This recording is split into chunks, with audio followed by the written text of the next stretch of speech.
नमस्कार दोस्तों, स्वागत है आपका आपके यूट्यूब चैनल अर्न मोर पे। तो दोस्तों, आज के इस वीडियो में हम लोग डिस्कस करने वाले हैं आईपीओस के बारे में। आईपीओ क्या होता है, इसको किस तरह से अप्लाई करते हैं, क्या क्या कैटेगरीज होती हैं जिस कैटेगरी के थ्रू अप्लाई कर सकते हैं, और आप आईपीओ में अपने अलॉटमेंट के चांसेस को कैसे इंक्रीज कर सकते हैं। तो दोस्तों, ये वीडियो को लास्ट तक देखना मत भूलिएगा। तो कोई भी न्यू कंपनी जब स्टॉक मार्केट में लिस्ट होती है तो उसको अपना कंपनी का आईपीओ लेके आना पड़ता है, और उस आईपीओ में जो इन्वेस्टर्स होते हैं वो अपना अलॉटमेंट के लिए बिड प्लेस करते हैं। तो इस वीडियो में मैं आपको रिटेल कैटेगरी और एचएनआई कैटेगरी के बारे में बताऊंगा जिसके थ्रू आप आईपीओ में अलॉटमेंट ले सकते हैं। एचएनआई में आईपीओ अलॉटमेंट के क्या रूल्स एंड रेगुलेशन होते हैं उसके बारे में बताएंगे, अलॉटमेंट की क्या प्रोसेस होती है, और एचएनआई कैटेगरी में किस तरह से अप्लाई करना है, और कौन सी कैटेगरी एचएनआई कैटेगरी आपके लिए बेस्ट है या रिटेल कैटेगरी, उसके बारे में हम लोग इस वीडियो में डिटेल में डिस्कस करेंगे। तो टोटल 3 टाइप के आईपीओ इन्वेस्टर्स होते हैं, या कह सकते हैं कि 3 टोटल कैटेगरीज होती हैं। पहली होती है रिटेल कैटेगरी, दूसरी होती है एनआईआई यानी कि एचएनआई कैटेगरी, और लास्ट होती है क्यूआईबी कैटेगरी।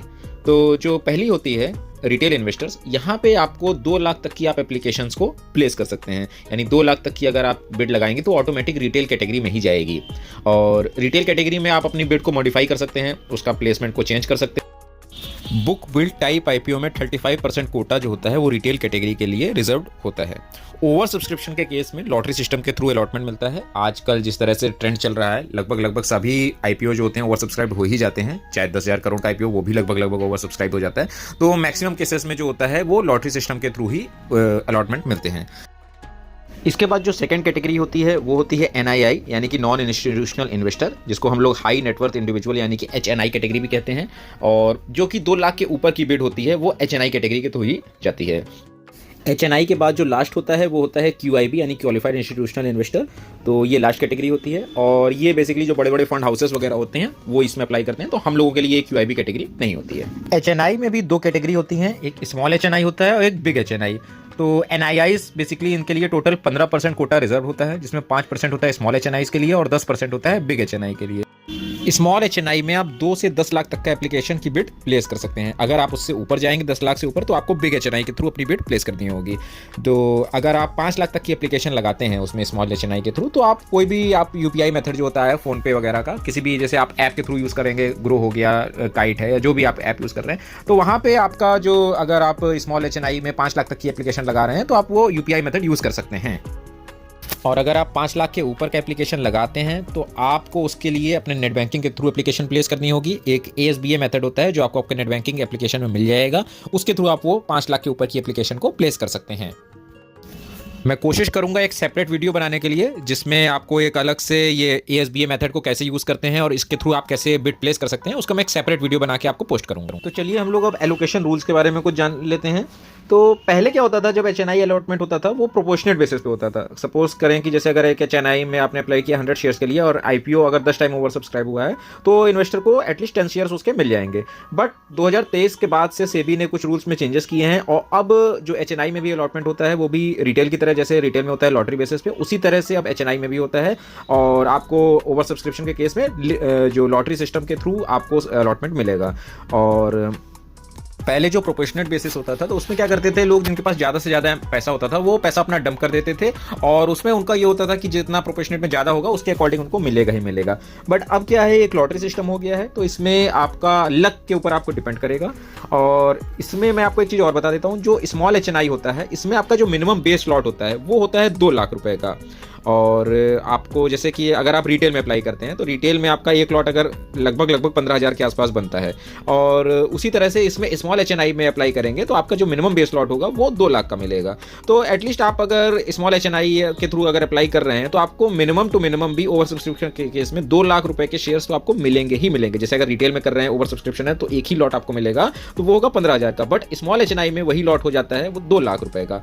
और एक चीज और हो गई है, अब स्मॉल एचएनआई हो चाहे बिग एचएनआई हो, दोनों में ही जो बेस लॉट हो गया है वो 2 लाख का ही हो गया है। तो आप कंफ्यूज मत होइएगा कि आप बिग एचएनआई में अगर 10 लाख की एप्लीकेशन प्लेस कर रहे हैं तो आपको 10 लाख के शेयर्स मिलेंगे, ऐसा नहीं है। आपको बिग एचएनआई हो या स्मॉल एचएनआई, दोनों में ही आपको सिर्फ और सिर्फ मिनिमम बेस लॉट जो है वो 2 लाख का है, 2 लाख के ही शेयर्स आपको मिलेंगे। तो आप लोग सोच रहे होंगे कि अगर मैं स्मॉल एचएनआई में 2 लाख की एप्लीकेशन प्लेस करके 2 लाख के शेयर पाऊंगा, तो फिर मैं बिग एचएनआई में 10 लाख की एप्लीकेशन क्यों प्लेस करूंगा, क्योंकि वहां पे भी मुझे मिनिमम बेस लॉट वही 2 लाख के ही शेयर्स मिलेंगे। तो इसके 2 कारण हैं दोस्तों। पहला कारण तो क्या है कि इसमें जो कोटा है, जैसे स्मॉल एचएनआई का कोटा है सिर्फ 5% का होता है और बिग एचएनआई में 10% का कोटा है। तो ऑब्वियसली चीज है, जहां कोटा ज्यादा है वहां आपको सब्सक्रिप्शन के चांसेस थोड़े ज्यादा होंगे। और सेकंड चीज क्या है कि बिग एचएनआई में बहुत कम ही लोग हैं जिनके पास उतनी बड़ी कैपिटल होती है, वो 10 लाख के ऊपर के अलॉट करते हैं, तो उसका ओवर सब्सक्राइब उतना ज्यादा होता नहीं है। स्मॉल एचएनआई में ओवर सब्सक्रिप्शन थोड़ा ज्यादा होता है, तो इसी वजह से आप स्मॉल एचएनआई में या बिग एचएनआई में अपने अकॉर्डिंग प्लेस कर सकते हैं। एचएनआई कैटेगरी में अप्लाई करते समय हम लोग को कुछ सावधानियां बरतनी पड़ती है। आइए हम लोग उसके बारे में जान लेते हैं। सबसे पहली चीज तो एचएनआई में जो अपनी बिड होती है वो मॉडिफाई नहीं हो सकती है और ना ही वो कैंसिल हो सकती है। इसके अलावा मैंने आपको बता रखा है कि 5 लाख तक की बिड के लिए आप जो है यूपीआई यूज कर सकते हैं। उसके ऊपर की अगर बिड लगानी है तो एसबीए मेथड का यूज करना होगा। उसके लिए मैं आपको एक सेपरेट वीडियो बना के दूंगा। और जो रिटेल कैटेगरी होती है उसमें आपकी विंडो 4:50 तक ओपन रहती है, बट इसमें जो रहता है वो 4 बजे ही रिटेल एचएनआई कैटेगरी की विंडो जो है वो क्लोज हो जाती है।